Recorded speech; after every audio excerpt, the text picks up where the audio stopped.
ಇನ್ನು Channagiri police station ಮೇಲೆ ಕಲ್ಲು ತೂರಾಟ ಪ್ರಕರಣಕ್ಕೆ ಸಂಬಂಧಪಟ್ಟಂತೆ ಇಲ್ಲಿ ತನಕ ಪೊಲೀಸರು ಒಟ್ಟು 20ಕ್ಕೂ ಹೆಚ್ಚು ಜನರನ್ನ ವಶಕ್ಕೆ ಪಡೆದಿದ್ದಾರೆ.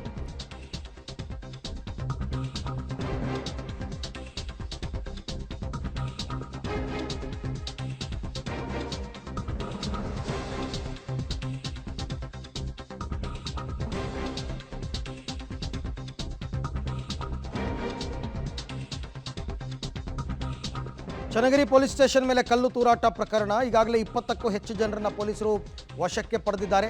ಸಿಸಿ ಕ್ಯಾಮೆರಾ, ಮೊಬೈಲ್, ವಿಡಿಯೋ ಆಧರಿಸಿ ಕಿಡಿಗೇಡಿಗಳನ್ನು ವಶಕ್ಕೆ ಪಡೆದಿದ್ದಾರೆ. ಮತ್ತಷ್ಟು ಶಂಕಿತರನ್ನು ವಶಕ್ಕೆ ಪಡೆದು ವಿಚಾರಣೆ ನಡೆಸೋದಕ್ಕೆ ಮುಂದಾಗಿದ್ದಾರೆ. ಕಿಡಿಗೇಡಿಗಳ ಬಂಧನಕ್ಕೆ 5 ಟೀಮನ್ನು ರಚನೆ ಮಾಡಿದ್ದಾರೆ SP ಉಮಾ ಪ್ರಶಾಂತ್ ಅವರು.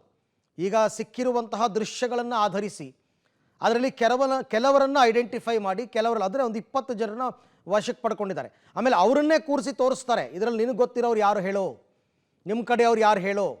ನೋಡಿ, ಈ ದೃಶ್ಯಗಳನ್ನೆಲ್ಲ ನೋಡಿದಾಗ ಗೊತ್ತಾಗುತ್ತಲ್ಲ ಕಲ್ಲು ತೂರಾಟ ಮಾಡಿರೋದು ಯಾರು ಅಂತ. ಜೊತೆಗೆ ಇವರೆಲ್ಲ ಸ್ಥಳೀಯರ, ಇವರೆಲ್ಲ ಕೇವಲ ಆದಿಲ್ ಸಾವನ್ನಪ್ಪಿದಾನೆ ಅನ್ನೋ ಕಾರಣಕ್ಕೆ ಬಂದವರ.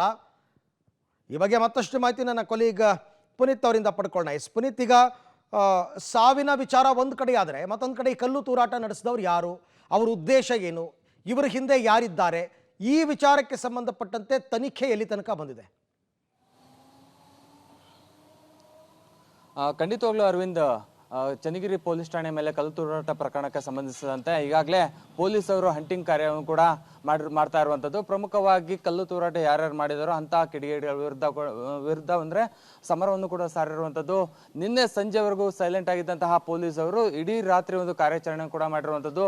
ಪ್ರಮುಖವಾಗಿ SP ಅವರು ಒಂದು 5 ಟೀಮ್ ಮಾಡಿರುವಂಥದ್ದು. ಅಂದರೆ ವಿಡಿಯೋ ಆಧರಿಸಿ ಮತ್ತೆ CC ಕ್ಯಾಮ್ರಾ ಫುಟೇಜ್ ಏನಿದೆ ಫುಟೇಜ್ಗಳನ್ನ ಆಧಾರವಾಗಿ ಇಟ್ಕೊಂಡು ಮತ್ತೆ ಸಾರ್ವಜನಿಕರು ತೆಗೆದಂತಹ ವಿಡಿಯೋಗಳನ್ನು ಕೂಡ ಒಂದು ಪರಿಶೀಲನೆ ಮಾಡಿ ಆ ವಿಡಿಯೋದಲ್ಲಿ ಯಾರ್ಯಾರು ಇದ್ದಾರೆ ಅನ್ನುವಂಥದ್ದು ಎಲ್ಲವನ್ನು ಕೂಡ ಒಂದು ಪರಿಶೀಲನೆ ಮಾಡಿ ಅವ್ರನ್ನ ಹಂಟಿಂಗ್ ಮಾಡುವಂತಹ ಕೆಲಸ ಕೂಡ ಮಾಡ್ತಾ ಇರುವಂಥದ್ದು. ಮತ್ತೆ ಈಗ ಬಂದಂತಹ ಮಾಹಿತಿ ಪ್ರಕಾರ 40ಕ್ಕೂ ಹೆಚ್ಚು ಜನರನ್ನ ಈಗಾಗಲೇ ವಶಕ್ಕೆ ಪಡೆದಿರುವಂಥದ್ದು. ರಾತ್ರಿ 10 ಗಂಟೆ ಸುಮಾರಿಗೆ ಒಂದು 10 ಜನನ ವಶಕ್ಕೆ ಪಡೆದಿದ್ರು.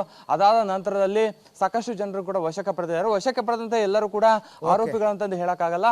ಅವ್ರ ಜೊತೆ ಏನೋ ಸಸ್ಪೆಕ್ಟೆಡ್ ಯಾರ್ಯಾರು ಇದ್ರು ಅಂಥವ್ರನ್ನು ಮಾತ್ರ ಒಂದು ಬಂಧನ ಮಾಡಿ ಅವ್ರನ್ನ ಜೇಸಿಗೆ ಕಳಿಸುವಂತಹ ಕೆಲಸವನ್ನು ಕೂಡ ಮಾಡ್ತಾ ಇರುವಂಥದ್ದು.